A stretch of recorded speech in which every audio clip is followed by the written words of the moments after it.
ইয়াতে কি ফুৰিবলৈ আহিছে? ইয়াতে ফুৰিবলৈ আহিছোঁ। অকলে নে কোনোবা আছে লগত? অকলে আহিছোঁ। অকলে আহিছা? বয়ফ্ৰেণ্ড নাই নেকি? বয়ফ্ৰেণ্ডটো আজিৰ সমাজততো বয়ফ্ৰেণ্ড চবৰে থাকে, বাট কেতিয়াবা অকলশৰে এনেকুৱা নিজৰ নিস্তব্ধ এটা জেগাত বহি ভাল লাগে। সেই হিচাপে আৰু গুৱাহাটীতটো এতিয়া গৰম, চ' এবাৰ ফুৰিবলৈ আহি ভাল লাগে, তো অকলে আহিছোঁ। নিশ্চয় ভাল লগা জেগা।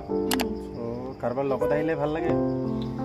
নাই, কেতিয়াবা অকলে আহিও ভাল লাগে, কাৰণ প্ৰত্যেকটো সময়তে ফ্ৰেণ্ডৰ লগত কটোৱাতকৈ এবাৰ নিজকে সময় দিব পাৰিলে আৰু বেছি ভাল লাগে তাতকৈ। নিশ্চয় বয়ফ্ৰেণ্ড আছে? আছে। এজন বুলিয়ে ক'ব পাৰি? এজনেই হয়। সুধিছোঁ, বেয়া নাপাবা, কিছুমান কিবা এটা থাকে। থাকিব পাৰে, চবৰে মানসিকতা একে নহয়, চ' সেই হিচাপে এজন আৰু 10জনৰ মাজত বহুত ডিফাৰেঞ্চ থাকে, তো মোৰ মতে এজনেই যথেষ্ট। তুমি কি যিহেতু ভাল পাইছা, বয়ফ্ৰেণ্ড আছে, নিশ্চয় বিয়া এদিন পাতিব লাগিব, এৰেঞ্জ মেৰেজ বিচাৰ নে লাভ মেৰেজ বিচাৰ, কোনটো ভাল? আচলতে ক'বলৈ গ'লে দুটা ফালৰ পৰাই ভাল।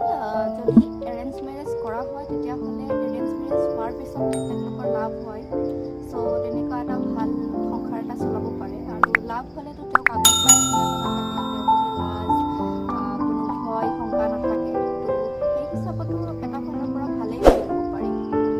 কিন্তু শুনিছোঁ লাভ মেৰেজ কৰিলে সাধাৰণতে দেখিবলৈ পায়, বহুতে কৈ থাকে লাভ মেৰেজ কৰিলে সেই সংসাৰটো সুখৰ নহয়, বহুত মানে প্ৰব্লেমত চলি থাকিব লগা হয়, হাই কাজিয়া ইত্যাদি বিভিন্ন ধৰণৰ সমস্যা আহি থাকে। সেই বিষয়ে তুমি কি ক'ব বিচাৰা? মোৰ মতে যেতিয়া মানুহে এজন বয়ফ্ৰেণ্ড চুজ কৰে, মানে পচন্দ কৰে, সেই বয়ফ্ৰেণ্ডজন অকণমান শিক্ষা ফালৰ পৰা উন্নত হ'ব লাগে। তেওঁৰ যিটো মানে থিংকিং, এই থিংকিংটো মানে একদম সৰু মনৰ মানুহ হ'ব নালাগিব। তেওঁ যথেষ্টখিনি আণ্ডাৰষ্টেণ্ডিং হ'ব লাগিব, মৰমীয়াল হ'ব লাগিব। তেওঁ যিখিনি এজনী ছোৱালীয়ে বিচাৰে সেইখিনি তেওঁ দিব পাৰিব লাগিব। চ' তেতিয়া মই ভাবোঁ লাভ মেৰেজত অভিয়াছলি প্ৰব্লেম নহয়। আৰু কিছুমানৰ এজনী ছোৱালীৰ কাৰণেও হয়তো লাভ মেৰেজত প্ৰব্লেম হ'ব পাৰে, কাৰণ অকল ল'ৰাজনে যে বুজিব লাগিব সেইটো কথা নহয়। মোৰ মতে ছোৱালী এজনীয়েও তেওঁক ভালকৈ বুজিব লাগিব। আৰু সেই হিচাপত দুজনৰ মাজত বুজাবুজি চলিলে এখন ঘৰ, এখন সংসাৰ মোৰ মতে ভালেই চলিব। তো মোৰ খেয়াল সেইটোৱেই আৰু। তো বাকী বেলেগৰ কথা মই নাজানো, যিহেতু মোৰ মনৰ যিটো ভাৱ চিন্তাধাৰা মই সেইটোৰ বিষয়তে কৈছোঁ। তোমাৰ ফালৰ পৰা যিবিলাক ল'ৰা ছোৱালীয়ে প্ৰেম কৰিছে, ভাল পাই আছে ইজনে সিজনক, তেওঁলোকে কি মেছেজ দিব বিচাৰে? হয়, ভাল পোৱাটো কোনো অপৰাধ নহয়, বা ভাল পোৱাটো পাপ নহয়। এতিয়া মোৰ হিচাপত ভাল পাইছে ঠিক আছে, কিন্তু এনেকুৱা এজনী ছোৱালী ভাল পাওক বা এনেকুৱা এজন ল'ৰা ভাল পাওক যিয়ে তেওঁক সাৰা জীৱন, যেনেকৈ মাক দেউতাকে মৰম কৰি ডাঙৰ দীঘল কৰি এজনী ছোৱালী ডাঙৰ কৰিছে, এই সংসাৰত গৈ যাতে তেওঁ সেইখিনি মৰ্যাদা, মান সন্মান, ইজ্জত, মৰম এইখিনি পায়, তো সেইটোৱে বিচাৰোঁ।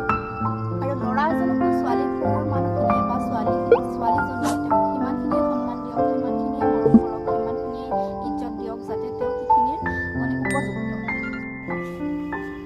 তোমাক অন্য আৰু এটা কথা সুধিব বিচাৰিছোঁ, তুমি নিশ্চয় ছ'চিয়েল মিডিয়া ফেচবুক ইউজ কৰা? হয়, কৰোঁ। বৰ্তমান ছ'চিয়েল মিডিয়া যেনেকৈ চলি আছে, বহুত মানে দেখিবলৈ পোৱা যায়, কোনোবা এজনে নাম কিবা লিখিছে, ফটো অন্য কিবা ঢালিছে, আৰু বহুত ক্ষেত্ৰত দেখিবলৈ পোৱা যায় ল'ৰা হওক বা ছোৱালী হওক, মানে যিবিলাক চাব নোৱাৰি কিছুমান ফটোজ ভিডিঅ' আপলোড কৰি থাকে, তেওঁলোকৰ বিষয়ে কি ক'ব বিচৰা? ফেচবুকটো ইমান এটা গুৰুত্বপূৰ্ণ মাধ্যম, যাৰ জৰিয়তে আমি ঘৰত বহি ছেকেণ্ডত পূৰা দুনীয়াখনৰ খবৰ ল'ব পাৰি। আজি সেই ফেচবুকটো বহুতে মানে এনেকৈ ইউজ কৰিছে য'ত ফেমিলি লৈ পেলাই চাব নোৱাৰি। কিছুমান ফ্ৰেণ্ড আছে, তেওঁলোকে মানে চাব নোৱাৰা বস্তুবিলাক দি থাকে, যেনেকুৱা এলেংটা ভিডিঅ' বুলি ক'ব পাৰি, ফটোজ বুলি ক'ব পাৰি, যিবিলাক দি থাকে বা শ্বেয়াৰ কৰি থাকে। অশ্লীল ভিডিঅ' বা অশ্লীল ফটো এইবিলাকৰ বিষয়ে কৈছে। তো কি হয়, এইটোতো একচুৱেলি ছ'চিয়েল মিডিয়াটো আপোনাৰ নিজৰ নামত খুলিছে বা মোৰ নিজৰ নামত খুলিছোঁ, সেইটো ৰাইট আছে, ঠিক আছে, কিন্তু বেলেগৰ ফটো দি বেলেগৰ প্ৰফাইল এটা খুলি তাতে অশ্লীল ভিডিঅ' ফটো দিয়াটো একেবাৰেই মানে যুক্তিপূৰ্ণ নহয় কথাটো। কাৰণ এটা বেলেগৰ ফটো দিয়াৰ পিছত হয়তো তেওঁৰ ইমেজত বহুতখিনি প্ৰভাৱ পৰিব পাৰে, তেওঁৰ পাৰ্চনেল লাইফত প্ৰভাৱ পৰিব পাৰে। চ' সেই হিচাপত মই ভাবোঁ যে এতিয়া বৰ্তমান নিবনুৱা সমস্যা বহুত বেছি। ক'ব গ'লে যিবিলাক নিবনুৱা, কাম কাজ নাই, তেওঁলোকৰ পঢ়া শুনা, আজিকালি পঢ়া শুনা কৰা মানুহো মানে কেতিয়াবা এনেকুৱা হৈ যায় যে ছ'চিয়েল মিডিয়া ইউজ কৰি কেনেও তেওঁলোকে এনেকৈ অশ্লীল ভিডিঅ' বা ফটো শ্বেয়াৰ কৰাও দেখি পাওঁ। তো সেই হিচাপত তেওঁলোকৰ যদিও শিক্ষা আছে, জ্ঞানটো অলপ কম আছে, আৰু যিবিলাক একেবাৰে অশিক্ষিত, তেওঁলোকৰ কোনো মানে মানুহৰ ওপৰত কোনো এনেকুৱা নাই যে আমিবোৰ ছ'চিয়েল মিডিয়া যে ইউজ কৰা মানুহবোৰ মানুহ হয় নে নহয় সেইটো তেওঁলোকে মানে বিচাৰ কৰিব নোৱাৰে। কিজানিবা মানুহ নহয় নেকি, তেওঁলোকৰ নিচিনা দানৱেই নেকি, এইটো হিচাপতে চাগে তেওঁলোকে ইউজ কৰে।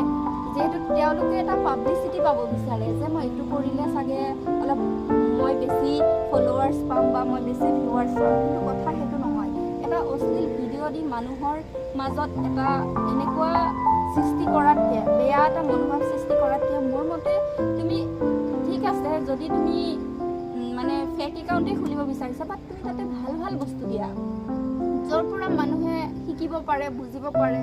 চ' আৰু নিবনুৱাবিলাকৰ কাৰণে আজি দেশত এনেকুৱা হৈছে যে ছ'চিয়েল মিডিয়াৰ দ্বাৰাই হওক, যেনেকেই নহওক কিয় মানুহে যি টি কাম কৰিবলৈ লৈছে। সেইকাৰণে চাগে এনেকুৱা হৈছে, দেশৰ আজি উন্নতি নাই, কেনেকুৱা সমস্যা হৈ আছে চবেইতো দেখিয়ে আছে জনসাধাৰণে।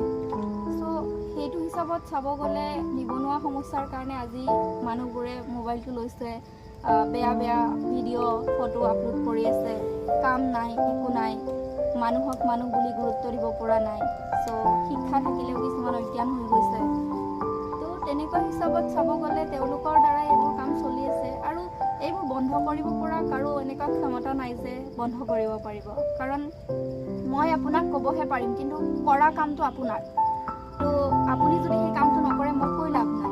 চ' সেই হিচাপত মই ভাবোঁ এইটো নিজে নিজে জনা উচিত যে এইটো মই ভাল কৰি আছোঁ নে বেয়া কৰি আছোঁ, নিজে চালি জাৰি চোৱা উচিত। সেইখিনিয়ে মই ক'ব বিচাৰিম।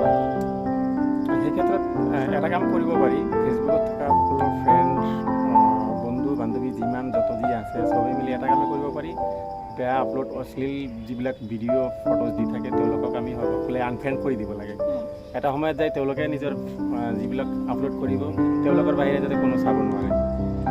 সেইটো হয়, কিন্তু আজি মই এটা অশ্লীল ভিডিঅ' বা অশ্লীল ফটো এটা আপলোড কৰিছোঁ, আপুনিও তেনেকুৱাকৈ কৰি আছে, তো মই ফ্ৰেণ্ড ৰিকুৱেষ্ট পঠোৱাৰ লগে লগে আপুনিও সেইটো একচেপ্ট কৰি ল'ব, আৰু আপুনিও ফ্ৰেণ্ড ৰিকুৱেষ্ট পঠোৱাৰ লগে লগে মই কৰি ল'ম, কাৰণ আমি দুটা একেটা কেটেগৰীৰে মানুহ। তো সেই হিচাপত সেনেকুৱা মানুহৰ আমাৰ সমাজত মানে অভাৱ নাইকিয়া, যাৰ কাৰণে আমাৰ মানে যিটো সমাজ আছে সেই সমাজখন বেয়াৰ ফালে গুচি গৈ আছে। চ' মোৰ মানসিকতা আপোনাৰ মানসিকতা যদি একেই হয় অভিয়াছলি বেয়া হ'ব, আৰু মোৰ যদি থিংকিং, মোৰ মানসিকতা ভাল থাকিলে আপোনাৰ যদি ভাল থাকে অভিয়াছলি সমাজখন উন্নত হ'ব। সেইটো এতিয়া এজনক কৈ আমি একো কৰিব নোৱাৰোঁ, সেইটো কথা। এতিয়া তেওঁলোকৰ নিজৰ বিবেকৰ কথা, নিজে বিবেক বিবেচনা কৰি যদি সেইটো ভাল হৈছে নে বেয়া হৈছে এইটো চাব পাৰে, তেতিয়াহ'লে অভিয়াছলি ভাল হ'ব যদি ভাল কৰোঁ। নহ'লে আৰু মানুহে ছ'চিয়েল মিডিয়াৰ পৰাও আঁতৰি থাকিব লাগিব কেইদিনমান পিছত। তো তেনেকুৱা হৈছে আৰু কথাটো। বহুত গৰম লাগিছে চাগে ন? গৰমটো লাগিব দিয়কচোন, ইমান গৰম গুৱাহাটীত, তো বতাহ এজাকো ভালকৈ নাই। বহুত কথা পাতিলোঁ তোমাৰ লগত। তুমি যিখিনি কথা পাতিলা এইখিনি কথা ছ'চিয়েল মিডিয়াত যোৱাত তোমাৰ কোনো আপত্তি আছে নেকি? মোৰ একো আপত্তি নাই। ভাল কথা ক'বলৈ হ'লে মানুহৰ ভয় নালাগে, লাজো নালাগে। চ' আপুনি দিব পাৰে। আচ্ছা, আজিকালি দেখিবলৈ পোৱা যায় বহুত ল'ৰা বহুত ছোৱালীয়ে ইজনে সিজনক ভাল পাইছে। বহুত দেখিবলৈ পোৱা যায় ঘৰৰ মানুহক নজনাকৈ তেওঁলোকে নিজে নিজে বিয়া পাতিছে, পলাই গৈছে, দেশ এৰি গুচি গৈছে। সেই ক্ষেত্ৰত তুমি কি ক'ব বিচাৰা?